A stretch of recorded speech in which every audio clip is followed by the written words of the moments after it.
अस्सलाम वालेकुम dear students, welcome to virtual classes. Student, आज के सेशन में हम chapter number 3 the general equation of straight lines exercise 3.1 का लास्ट लेक्चर डिस्कस करेंगे। स्टूडेंट, इस एक्सरसाइज में जो हम अब इस सेशन में जो हम क्वेश्चन डिस्कस करने जा रहे हैं वो पेपर के पॉइंट ऑफ व्यू से बहुत इंपॉर्टेंट क्वेश्चन हैं। और उससे पहले हमें थोड़ी सी इसकी थ्योरी समझनी होगी कि line passing through the intersection of two lines. हमने अब जो लाइन की इक्वेशन फाइंड करेंगे, स्टूडेंट वो लाइन दो लाइंस के इंटरसेक्शन पॉइंट से पास हो रही होगी। हमने अब जिस लाइन की इक्वेशन फाइंड करनी है वो दो लाइंस के इंटरसेक्शन पॉइंट से पास हो रही होगी। सो ये L1 आ गई, ये सेकेंड लाइन आपके पास L2। इन L1 और L2 के इंटरसेक्शन पॉइंट कौन सा है स्टूडेंट? ये इंटरसेक्शन पॉइंट है इसका। इंटरसेक्शन पॉइंट को हम इनका कॉमन पॉइंट भी कहते हैं। तो L1 और L2 का जो इंटरसेक्शन पॉइंट है, इस पॉइंट से अगर कोई लाइन पास हो रही है L3, तो हमने इस लाइन की इक्वेशन फाइंड करनी होगी। तो स्टूडेंट, जब कभी भी आपको L1 और L2 के इंटरसेक्शन पॉइंट से पास होने वाली किसी लाइन की इक्वेशन फाइंड करनी है, तो हम फॉर्मूला यूज करेंगे ये L3 L1 plus k L2 equals to 0। L3 वो लाइन होगी जो L1 और L2 के इंटरसेक्शन पॉइंट से पास हो रही है, ठीक है। L1 और L2 इन दोनों लाइंस की इक्वेशन आपको गिवन होगी। जिन दो लाइंस के इंटरसेक्शन पॉइंट से हमारी रिक्वायर्ड इक्वेशन लाइन पास हो रही होगी, उन दोनों लाइंस की जिनके इंटरसेक्शन पॉइंट से पास हो रही है वो दोनों लाइंस की इक्वेशन आपको गिवन होगी। आप यहाँ पुट करके फिर उसको फाइंड करेंगे L3 की वैल्यू को, L3 की इक्वेशन को। और इस K की वैल्यू को फाइंड करने के लिए हर क्वेश्चन में अलग अलग कंडीशन गिवन होगी। 14 के पार्ट्स हैं, 21 के पार्ट्स हैं और क्वेश्चन नंबर 23। ये तीनों क्वेश्चन एक ही तरह से इसी फॉर्मूले से होंगे। बस इसमें जो K की वैल्यू फाइंड करने का तरीकेकार होगा वो हर क्वेश्चन में अलग होगा, क्योंकि उसमें हर क्वेश्चन में कंडीशन अलग अलग होंगी। This is known as equation of family of line. ये फैमिली ऑफ लाइन की इक्वेशन भी कहलाती है। This known as equation of family of lines. अब इक्वेशन फैमिली ऑफ लाइंस से नाम से एमसीक्यूज में पूछा जा सकता है कि आप बताएं कि equation of family of line किसे कहते हैं। तो ऑप्शन में ये हो सकता है L1 plus k L2 equals to 0, may be plus की जगह माइनस आ जाए, मे बी के को L1 की जगह रख के थर्ड ऑप्शन बना दें के L1 plus L2 equals to 0, fourth none of these हो जाए। सो आपको पता होना चाहिए कि L1 plus k L2 equals to 0 equation of family of lines कहलाती है। इससे हम क्वेश्चन नंबर 14 की तरफ मूव करेंगे। क्वेश्चन नंबर 14 में आपसे कहा गया find the equation of a line. आपने एक लाइन की इक्वेशन मालूम करनी है। कौन सी लाइन की equation? Through the intersection of the lines. और वो लाइन जिसकी आपने इक्वेशन मालूम करनी है वो इंटरसेक्शन से पास हो रही है। किसके इंटरसेक्शन से? लाइंस के इंटरसेक्शन से। कौन सी लाइंस के इंटरसेक्शन से? सो फर्स्ट पार्ट में आपको लाइन की इक्वेशन गिवन है 2x plus 3y plus 1 equals to 0, 3x minus 4y equals to 5। इन दो लाइंस के जिन दो लाइंस की आपको इक्वेशन गिवन है, इन दोनों लाइंस के इंटरसेक्शन से पास हो रही है। जिस लाइन की आपने इक्वेशन फाइंड करनी है वो इन दो लाइंस के इंटरसेक्शन पॉइंट से पास हो रही है, और and passing through the point 2,1। और वो कहां से पास हो रही है? 2,1 से पास हो रही है। ठीक है स्टूडेंट्स, आपने एक ऐसी लाइन की इक्वेशन फाइंड करनी है जो इन दो लाइंस के इंटरसेक्शन पॉइंट से पास हो रही है और वो इस पॉइंट से भी पास हो रही है। तो ये वो कंडीशन है जो हमें K की वैल्यू निकालने के लिए दी गई है। दो लाइंस के इंटरसेक्शन पॉइंट से पास हो रही है, ये तो हर क्वेश्चन में कहा जाएगा। आपको दो लाइंस की इक्वेशन दी जाएगी और आपसे कहा जाएगा कि इसके इंटरसेक्शन पॉइंट से पास होने वाली लाइन की इक्वेशन फाइंड करें। उसके आगे आपको कंडीशन दी जाएगी K की वैल्यू फाइंड करने के लिए। जैसे यहाँ उन्होंने कहा कि आप उस लाइन की इक्वेशन मालूम करें जो L1 L2 के इंटरसेक्शन पॉइंट से पास होने के साथ साथ इस पॉइंट से भी पास हो।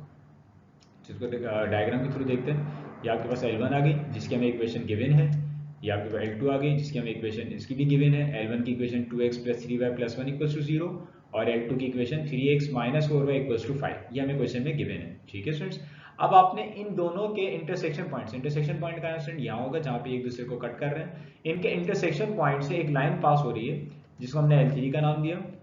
उसकी आपने इक्वेशन मालूम करनी है और उस लाइन के बारे में और क्या कहा गया बेटा, और आपसे कहा गया कि ये एक पॉइंट से भी पास हो रही है जिसका पॉइंट आपको कोऑर्डिनेट्स गिवन है।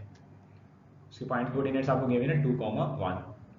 तो स्टूडेंट, अब कभी भी आपको दो लाइंस के इंटरसेक्शन पॉइंट से पास होने वाली लाइन की इक्वेशन अगर फाइंड करनी है तो आप फॉर्मूला कौन सा यूज करते हैं? Equation of family of lines. अभी हमने लास्ट स्लाइड में उसको डिस्कस किया था। तो student, let L3 be the line. हमने इस लाइन को L3 का नाम दिया। L3 be the line. L3 वो लाइन है passing through the intersection of L1 कौन सी लाइन है स्टूडेंट? हमें गिवन है 2x plus 3y plus 1 equals to 0 and L2 3x minus 4y equals to 5। L3 वो लाइन है जो इन दो गिवन लाइंस के इंटरसेक्शन पॉइंट से पास हो रही है एंड ऑल्सो पासिंग थ्रू, और कहाँ से पास हो रही है, एंड ऑल्सो पासिंग थ्रू 2,1, और वो 2,1 से भी पास हो रही है। सो इसमें family of equation of line हम यूज करेंगे दो लाइंस के इंटरसेक्शन पॉइंट से पास होने वाली अगर किसी भी लाइन की इक्वेशन आपने मालूम करनी हो तो आप इस फॉर्मूले को यूज करते हैं। सो L1 की जगह L1 की इक्वेशन आ जाएगी 2x + 3y + 1 प्लस k के बाद L2 की जगह L2 की इक्वेशन 3x - 4y, इस 5 को हम यहाँ शिफ्ट करेंगे तो जाएगा -5 = 0। तो इक्वेशन L2 की इक्वेशन क्या बनेगी स्टूडेंट्स, 3x - 4y, ये 5 यहाँ शिफ्ट होगा तो -5 हो जाएगा, तो वो हमने इक्वेशन यहाँ पुट कर दी। अब 2x + 3y + 1 as it is, k multiply होगा 3kx - 4ky, k times -5 - 5k। अब जो सेम वैल्यूज है उनमें से हम कॉमन लेंगे, जैसे ये 2x ये वाली टर्म और ये वाली टर्म, इनमें से x कॉमन आ रहा है तो हम यहाँ से x कॉमन लेंगे, इस 3y और इस -4ky में से y कॉमन आ रहा है तो इसमें से हम y कॉमन लेंगे। तो स्टूडेंट हमारे पास इक्वेशन ये बन जाएगी, जब हम x यहाँ से कॉमन ले लेंगे फर्स्ट टर्म में से तो 2 बचेगा, जब हम यहाँ इस फर्स्ट टर्म में से x कॉमन लेंगे तो 2 बचेगा, और इसमें से जब x कॉमन लेंगे तो 3k बचेगा, तो 2 + 3k टाइम्स x कॉमन ले लिया, प्लस इस सेकेंड टर्म में से और इस फिफ्थ टर्म में से हम y कॉमन ले रहे हैं, तो जब हम y कॉमन लेंगे तो फर्स्ट टर्म में से 3 बचेगा, और सेकेंड टर्म में जब y कॉमन ले लेंगे तो -4k, और ये y एज अ कॉमन बाहर आ गया। अब इन चार टर्म्स में से तो कॉमन आ रहा था हमने ले लिया, अब ये 1 - 5k एज इट इज। तो इसमें अगर आप गौर करें तो लाइन की इक्वेशन में एक x की वैल्यू होती है, x का कोफिशिएंट, y वाली टर्म होती है और एक कांस्टेंट होता है। तो वहां पास L3 की इक्वेशन ऑलमोस्ट आ चुकी है, हमें सिर्फ और सिर्फ x और y हमें सिर्फ और सिर्फ k की वैल्यू फाइंड करना है।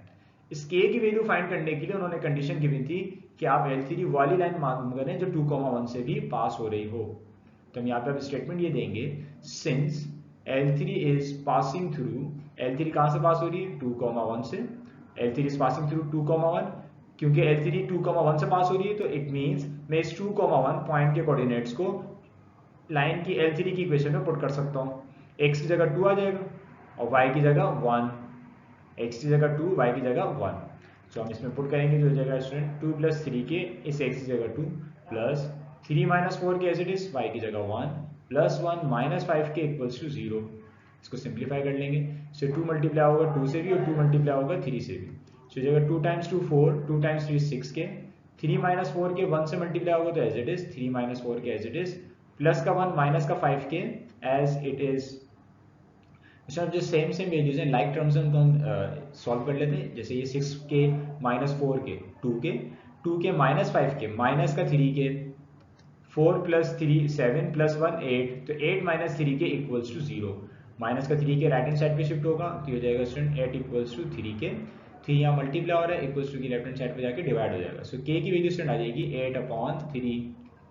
स्टूडेंट इस k की वैल्यू को अब आपने उठा के रख देना है इस लाइन की इक्वेशन में, इस इक्वेशन नंबर 1 में। सो आपके पास L3 की कंप्लीट इक्वेशन आ जाएगी, जहां जहां k है वहां क्या पुट कर देंगे स्टूडेंट, 8 पुट कर देंगे। सो पुट k = 8/3 इन L3, इस L3 की इक्वेशन में हम k की वैल्यू 8/3 पुट करेंगे।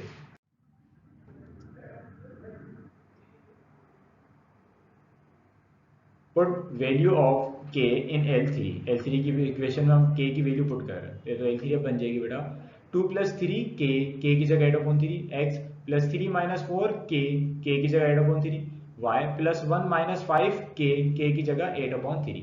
k की जो वैल्यू आई थी 8/3 वो हमने L3 की इक्वेशन में हर जगह जहाँ जहाँ k आ रहा था वहाँ हमने वैल्यू पुट कर दी। अब इसको हम सिंप्लीफाई करेंगे तो स्टूडेंट ये हो जाएगा, इसके 2 के नीचे डिनोमिनेटर में कुछ नहीं है तो क्या होगा 1, 2 के डिनोमिनेटर कुछ नहीं तो 1, so 3 × 2 is 6, 1 × 3 × 8 is 3 × 8 is 24, then ये डिनोमिनेटर्स आपस में 3, ये x as it is plus, अब इसको सिंप्लीफाई करेंगे, इस 3 के डिनोमिनेटर में कुछ नहीं तो इट मींस 1 है, so 3 × 3 is 9, 1 × 4 × 8 is -32 divided by 1 × 3 is 3, ये y as it is plus इस 1 के नीचे डिनोमिनेटर में कुछ नहीं तो क्या है 1, so 3 × 1 is 3, 1 × -5 × 8 is -40, then 3 × 1 is 3, denominators आपस में। तो स्टूडेंट सिंपल हमने एलसीएम लिया। अब आप देखें डिनोमिनेटर्स, तीनों फ्रैक्शंस के डिनोमिनेटर्स में 3 मौजूद है। जब फ्रैक्शंस के डिनोमिनेटर सेम हो तो वो फ्रैक्शंस लाइक फ्रैक्शंस कहलाते हैं। तो जब लाइक फ्रैक्शंस आ जाएं तो स्टूडेंट्स डिनोमिनेटर जो एज इट इज होता है वो एज इट इज आ जाता है, इसको पहले हम सिंप्लीफाई कर लेते हैं। 6 + 24 30/3x, 9 - 32 -23y, 3 - 40 -37 -37/3 = 0। अब स्टूडेंट इनका एलसीएम क्या आ जाएगा, क्योंकि डिनोमिनेटर सेम है तो ये एज इट इज आ जाएगा और न्यूमरेटर भी एज इट इज आ जाएगी। 30x plus minus -23y plus minus -37 = 0। 3 यहाँ डिवाइड हो रहा है, इक्वल्स टू की राइट हैंड साइड पे जाके 0 से मल्टीप्लाई होगा तो इक्वेशन बन जाएगी 30x - 23y -37 = 0। ये लाइन की इक्वेशन आ गई जो हमें लाइन की इक्वेशन फाइंड करनी थी। क्वेश्चन में कहा गया था स्टूडेंट्स L1 और L2 के इंटरसेक्शन पॉइंट से पास होने वाली उस लाइन की इक्वेशन फाइंड करें जो 2,1 से भी पास हो रही हो। तो हमने पहले family of equation of line use की और हमने L3 की फॉर्मूला यूज किया L3 L1 + KL2 = 0 और फिर K की वैल्यू फाइंड करने के लिए उन्होंने क्वेश्चन में कंडीशन की हुई थी कि वो लाइन जिसकी आपने इक्वेशन फाइंड करनी है वो 2,1 से भी पास हो रही है।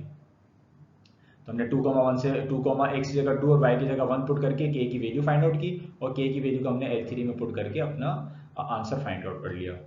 तो सेम पैटर्न पे 14 के रिमेनिंग पार्ट्स भी होंगे, 21 के पार्ट्स भी होंगे और 23 क्वेश्चन नंबर 23 भी होगा। तो 14 के हम फर्दर पार्ट्स को डिस्कस कर लेते हैं ताकि आपको इसका पैटर्न मजीद क्लियर हो जाए। सेम इसी पैटर्न से चलेंगे, बस हमें हर पार्ट में कंडीशन K की वैल्यू निकालने का जो तरीकेकार होगा वो अलग होगा, क्योंकि हर पार्ट में K की वैल्यू निकालने के लिए कंडीशन अलग अलग गिवन होगी। तो अभी हमने 14 का पार्ट 1 डिस्कस किया था, अब हम नेक्स्ट पार्ट को डिस्कस करेंगे। Question 14, find the equation of a line through the intersection of the lines. Part 4 में कह रहे हैं 2x - 3y + 4 = 0, 3x + 3y - 5 = 0 and parallel to the axis of y। 14 का जो पार्ट 2 है वो सेम 14 के पार्ट 1 की तरह है। उसमें आपको 14 के पार्ट 1 में जो पॉइंट गिवन था वो 2,1 था और 14 के पार्ट 2 में पॉइंट जो गिवन है वो ओरिजिन है। ओरिजिन मतलब 0,0 पुट करेंगे आप, जहां आपने 2,1 पुट किया था उसकी जगह पे क्या पुट करेंगे स्टूडेंट्स 0,0। और पार्ट 3 जो है वो पार्ट 3 पैरेलल वाला ही है। जो भी हम parallel to axis of y कर रहे हैं वहां पे पैरेलल टू द लाइन की इक्वेशन गिवन है, इस y एक्सिस की जगह लाइन की इक्वेशन गिवन है। तो जिस तरह हम ये क्वेश्चन सॉल्व करेंगे उसी तरह पार्ट 3 भी सॉल्व होगा पैरेलल वाली कंडीशन को यूज करके। सो L1 और L2 इन दोनों के इंटरसेक्शन पॉइंट से पास हो रही है और वो लाइन पैरेलल है, किसके पैरेलल है, y एक्सिस के। तो इसको हम डायग्राम के थ्रू समझते हैं। यहाँ पर x एक्सिस आ गया, ये y एक्सिस आ गया, L1 की लाइन L2, इन दोनों लाइंस के इंटरसेक्शन पॉइंट से, इनका इंटरसेक्शन पॉइंट कौन सा होगा स्टूडेंट, जो इनका कॉमन पॉइंट है। L1 और L2 के इंटरसेक्शन पॉइंट से एक लाइन पास हो रही है जो कि y एक्सिस के पैरेलल भी है। हमने एक ऐसी लाइन की इक्वेशन मालूम करनी है जो L1 और L2 के इंटरसेक्शन पॉइंट से पास होने के साथ साथ y एक्सिस के पैरेलल भी हो। तो स्टूडेंट इसको हम L3 कह देंगे जिसकी हमने इक्वेशन फाइंड करनी है। So let L3 be the line passing through intersection of L1, L1 की इक्वेशन गिवन है, and L2, L2 की भी इक्वेशन गिवन है, and parallel to the axis of y। आपने L1 और L2 के इंटरसेक्शन पॉइंट से पास होने वाली लाइन की इक्वेशन फाइंड करनी है और वो लाइन जो है वो y एक्सिस के पैरेलल भी हो। तो जब कभी भी स्टूडेंट आपको L1 और L2 किसी दो लाइंस के इंटरसेक्शन पॉइंट से पास होने वाली किसी लाइन की इक्वेशन चाहिए हो तो आप फॉर्मूला यूज करते हैं L3 L1 + KL2 = 0। सो L1 की जगह हम L1 की इक्वेशन पुट कर देंगे। L1 की इक्वेशन 2x - 3y + 4, फिर K टाइम्स L2 की जगह L2 की equation 3x + 3y - 5 = 0। Similarly 2x - 3y + 4 as it is रहेगा, K मल्टीप्लाई होगा 3kx, K मल्टीप्लाई होगा 3y से 3ky, K मल्टीप्लाई होगा -5 से -5k = 0। अब स्टूडेंट ये फर्स्ट टर्म में से ये फर्स्ट टर्म 2x और ये 3kx, इन दोनों में से x कॉमन आ रहा है। जब हम x कॉमन ले लेंगे तो आपके बचेगा 2 + 3k और इस टर्म में से और इस टर्म में से y कॉमन आ रहा है तो हमारा बचेगा -3 + 3k। तो student first and fourth term में से हम कॉमन लेंगे सो बचेगा 2 + 3k x कॉमन। फिर हम जब सेकंड और फिफ्थ में से कॉमन लेंगे तो -3 और प्लस का 3k बचेगा, y कॉमन आ जाएगा। बाकी remaining value +4 - 5k as it is. Student again हमारे पास L3 की ऑलमोस्ट इक्वेशन आ चुकी है, हमें सिर्फ अननोन क्या है, इस k की वैल्यू अननोन है। k की वैल्यू फाइंड आउट करने के लिए उन्होंने कंडीशन क्या दी थी कि आपने एक ऐसी L3 की लाइन मालूम करनी है जो x एक्सिस के पैरेलल भी हो। तो स्टूडेंट जब कोई दो लाइंस पैरेलल हो तो उनके स्लोप आपस में बराबर होते हैं। तो हम इस कंडीशन को यूज करने के लिए m1 = m2 when L1 is parallel to L2, जब भी दो लाइंस आपस में बराबर पैरेलल हो तो उनके स्लोप्स बराबर होते हैं। इस कंडीशन को यूज करने के लिए आपने L3 का स्लोप फाइंड आउट करना होगा। L3 का स्लोप फाइंड करने के लिए हमें L3 की इक्वेशन पता है, भले ही K की फॉर्म में पता है लेकिन L3 की इक्वेशन हमें पता है। तो हमें L3 का जब हमें किसी लाइन की इक्वेशन पता हो और स्लोप फाइंड करना हो तो हम फॉर्मूला यूज करते हैं -a/b। हम स्लोप के फॉर्मूले का रेफरेंस दिया हमने, सॉरी -b/a। तो स्टूडेंट ये हो जाएगा आपके पास माइनस कोफिशिएंट ऑफ x के आपके पास 2 + 3 के और कोफिशिएंट ऑफ y के -3 + 3 के। तो स्टूडेंट अब आपने इस L3 का स्लोप निकाल लिया और L3 पैरेलल किसके, y एक्सिस के। y एक्सिस का स्लोप तो अंडरस्टूड होता है कि इन्फिनिटी है, इन्फिनिटी मतलब 1/0। तो हम y एक्सिस के स्लोप और इस L3 के स्लोप को हम क्या कर लेंगे, आपस में इक्वल ले लेंगे, क्योंकि L3 और y एक्सिस आपस में क्या है बेटा, पैरेलल है। सो M3 की वैल्यू माइनस मल्टीप्लाई कराया -2 माइनस प्लस माइनस का 3 के अपॉन -3 + 3 के एज इट इज। अब हम y एक्सिस का slope of y axis my equals to infinity equals to 1/0, infinity को हम 1/0 भी लिख सकते हैं। तो हम यहाँ स्टेटमेंट देंगे students, since L3 is parallel to y axis, क्योंकि L3 y एक्सिस के पैरेलल है, सो M3 बराबर हो जाएगा my के। my क्या है स्टूडेंट्स, y एक्सिस का स्लोप। सो M3 की वैल्यू स्टूडेंट हमने लास्ट स्लाइड में देखी थी, आपको आई थी -2 - 3 के अपॉन -3 + 3 के equals to my, y axis का स्लोप क्या है 1/0। तो स्टूडेंट ये -3 + 3 के आगे इस 1 से मल्टीप्लाई होगा, 0 जाके इससे मल्टीप्लाई होगा, तो हो जाएगा 0 इक्वल्स टू -3 + 3 के, -3 लेफ्ट हैंड साइड पे शिफ्ट होगा तो प्लस का 3 इक्वल्स टू 3 के। इस 3 से 3 कैंसिल आउट हो जाएगा तो k की वैल्यू क्या आ जाएगी स्टूडेंट 1। ये 3 इस 3 से कैंसिल आउट हो जाएगा तो k की वैल्यू स्टूडेंट आ जाएगी 1। अब स्टूडेंट इस k की वैल्यू 1 को हमने L3 की इक्वेशन में पुट करके L3 की इक्वेशन फाइंड करनी होगी, जिस तरह अभी हमने लास्ट क्वेश्चन में फाइंड की थी। तो हम यहाँ स्टेटमेंट देंगे put value of k in L3। तो L3 की इक्वेशन बन जाएगी 2 + 3k, k की जगह 1 x प्लस -3 + 3k, k की जगह 1 y प्लस 4 - 5k, k की जगह 1। तो इसको सिंप्लीफाई कर लेंगे तो स्टूडेंट ये हो जाएगा 3 × 1 = 3, 3 + 2 = 5x, 3 × 1 = 3, -3 + 3 = 0y, -3 + 3 कैंसिल आउट हो जाएंगे तो 0y प्लस 4 - 5 × 1 = 5। तो स्टूडेंट अभी हो जाएगा 5x, 0 × y, ये टर्म खत्म हो जाएगी, 4 - 5 is -1 इक्वल्स टू 0। तो स्टूडेंट ये उस लाइन की इक्वेशन है जो कि y एक्सिस के पैरेलल भी है और L1 और L2 के इंटरसेक्शन पॉइंट से भी पास हो रही है। तो स्टूडेंट अगर इसी पार्ट 3 देखेंगे 14 का, तो y इस क्वेश्चन में y एक्सिस के पैरेलल है और पार्ट 3 में आपको एक लाइन की इक्वेशन बताई हुई है कि उस लाइन के पैरेलल लाइन की आपने इक्वेशन मालूम करनी है। तो स्टूडेंट यहाँ पे y एक्सिस का स्लोप जैसे आपको डायरेक्टली पता था 1/0, आप 14 के पार्ट 3 में L4 का स्लोप आप खुद से फाइंड आउट करेंगे। तो जो भी स्लोप आएगा उसको फिर आप बराबर रखेंगे M3 = M4, जिस तरह यहाँ आपने M3 = My लिया था। इसी तरह से सॉल्व करेंगे, k की वैल्यू आएगी, k की वैल्यू को आप L3 में पुट करेंगे और आपका आंसर आ जाएगा। तो सर अब हम नेक्स्ट क्वेश्चन की तरफ, इसी के 14 के ही पार्ट्स की तरफ मूव करेंगे। सर अब हम जो 14 का पार्ट डिस्कस करने जा रहे हैं वो है 14 का part 5, find the equation of a line through the intersection of the lines this and this. इन दोनों लाइंस के इंटरसेक्शन पॉइंट से पास हो रही है and perpendicular to 5y - 3x = 11। इससे पहले जो क्वेश्चन अभी हमने स्टूडेंट किया उसमें पैरेलल का जिक्र हुआ था। अब यहाँ पे उन्होंने क्या कहा कि इन दो लाइंस के इंटरसेक्शन पॉइंट से पास होने वाली लाइन और इस पे परपेंडिकुलर भी हो। तो अब ये परपेंडिकुलर की जो उन्होंने कंडीशन दी है ये किस लिए दी है, ये k की वैल्यू फाइंड आउट करने के लिए दी है। शायद मैंने आपसे कहा था कि k की वैल्यू फाइंड करने के लिए तमाम क्वेश्चंस में अलग अलग कंडीशंस गिवन होंगी। तो यहाँ पे उन्होंने कंडीशन ये दी कि आप एक ऐसी लाइन की इक्वेशन मालूम करें जो इन दोनों के इंटरसेक्शन पॉइंट से पास होने के साथ साथ परपेंडिकुलर भी हो। किस पे परपेंडिकुलर हो, इस लाइन की इक्वेशन पे।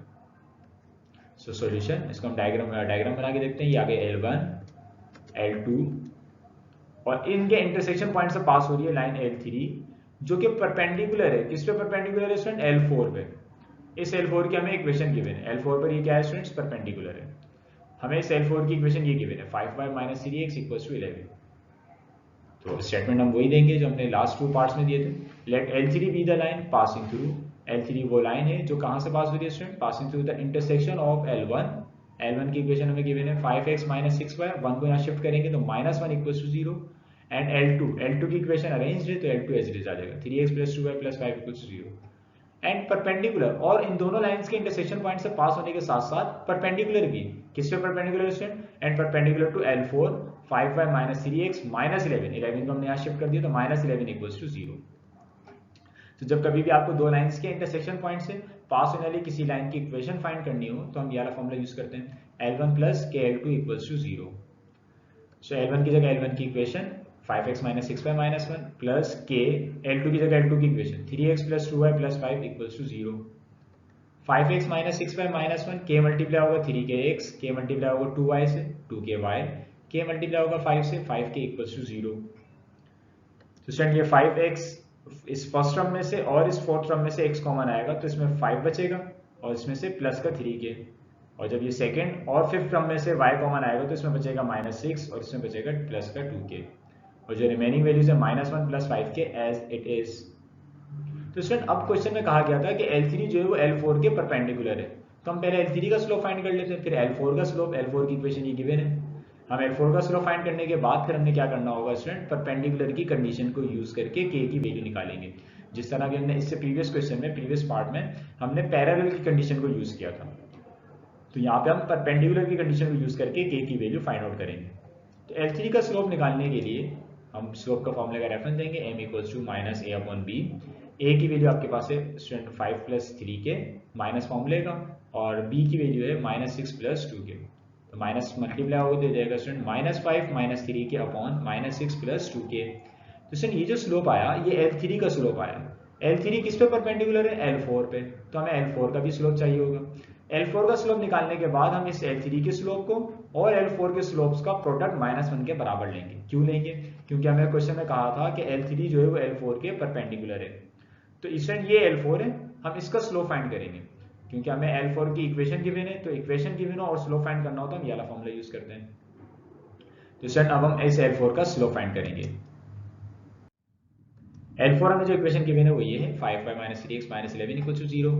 हमने यहाँ पे स्लोप ऑफ L4 फाइंड करना है, m4 इक्वल्स टू माइनस, फिर a की वैल्यू क्या होती है स्टूडेंट? जो कोफिशिएंट ऑफ x होता है, कोफिशिएंट ऑफ x है -3, फिर अपॉन b, b की वैल्यू क्या होती है स्टूडेंट? जो y का कोफिशिएंट होता है, y का कोफिशिएंट है 5, तो student minus minus plus 3 upon 5 आ जाएगा आपके पास स्लोप ऑफ L4।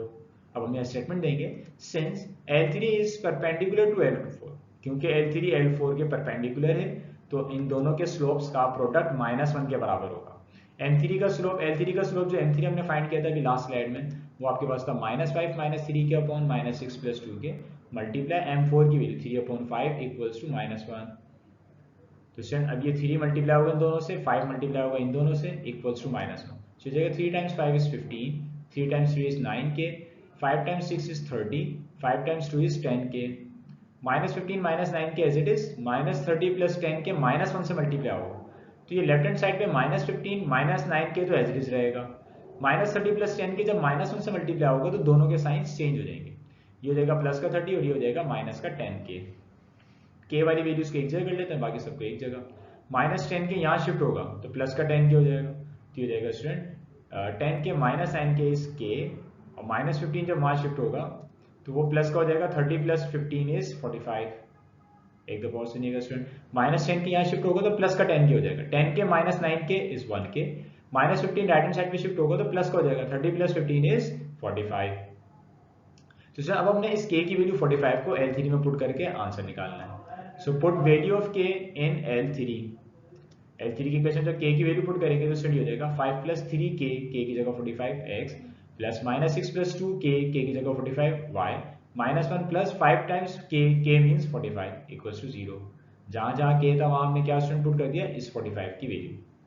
इसको सिंप्लीफाई करेंगे तो स्टूडेंट अब ये हो जाएगा 3 times 45 plus 5, 3 times 45 is 135, 135 plus 5 is 140, x plus 2 times 45 is 90, 90 minus 6 is 84y, 5 times 45 is 230, 225 minus 1 is 224 equals to 0। इसमें हम इन तीनों टर्म्स में से कुछ कॉमन आ रहा है, आप चाहें तो पहले 2 भी कॉमन ले सकते हैं, अगर आप थोड़ा बड़ा टेबल को तो बड़ा नंबर कॉमन लेंगे तो आपका काम थोड़ा आसान हो जाएगा।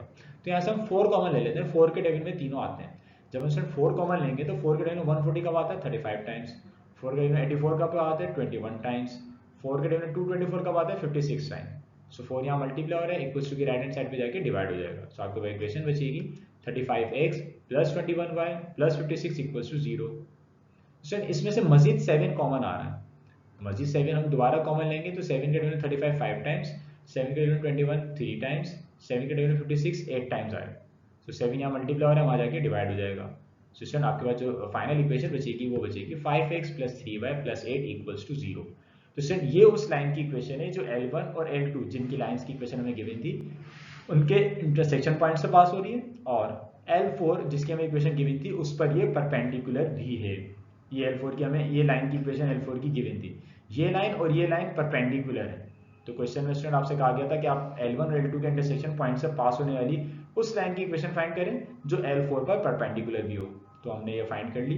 तो स्टूडेंट 14 के रिमेनिंग पार्ट्स, 21 के पार्ट्स और 23 सेम इसी पैटर्न से होंगे। ओके स्टूडेंट्स, आज का सेशन हमारा यहीं पे खत्म होता है। इंशाल्लाह नेक्स्ट सेशन मिलेंगे। अल्लाह हाफिज़।